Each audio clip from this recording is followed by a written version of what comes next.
అందరికీ నమస్కారం.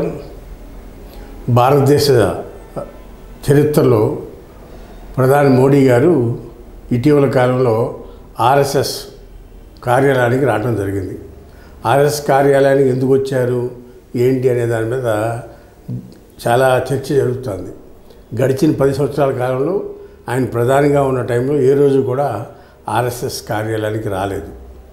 దానికి కారణం ఏమన్నా కానీ ఇటీవల ఆర్ఎస్ఎస్ కార్యాలయానికి వచ్చిన మట్టుకి కేశవరావు బలరామ్ హెడ్కేర్ ఆర్ఎస్ఎస్ మూల సిద్ధాంతకర్తకి ఆయన ఘనమైన నివాళులు అర్పించారు ప్రధాని మోడీ గారు.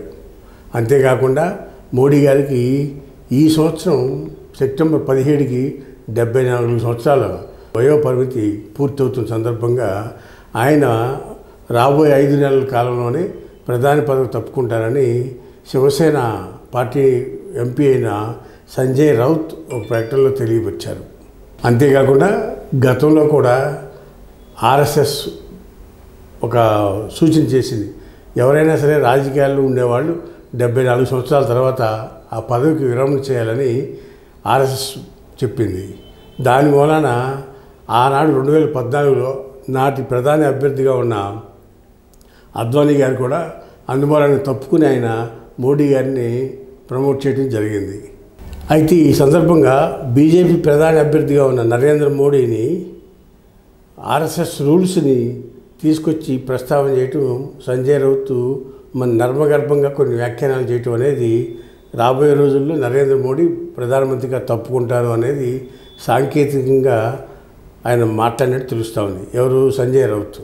అయితే ఇదే విషయంపై మహారాష్ట్ర ముఖ్యమంత్రిగా ఉన్న దేవేంద్ర ఫడ్నవీస్ మాట్లాడుతూ రాబోయే రోజుల్లో ప్రధానిగా 29 వరకు కూడా నరేంద్ర మోడీ గారిని ప్రధానిగా ఉంటారు, ఆ తర్వాత కూడా నరేంద్ర మోడీనే ప్రధాన అభ్యర్థిగా ఉంటారు, కాబట్టి ఈ ఆర్ఎస్ఎస్ రూల్స్ అనేవి నరేంద్ర మోడీకి వర్తించవని ఈ సందర్భంగా చెప్పడం జరిగింది.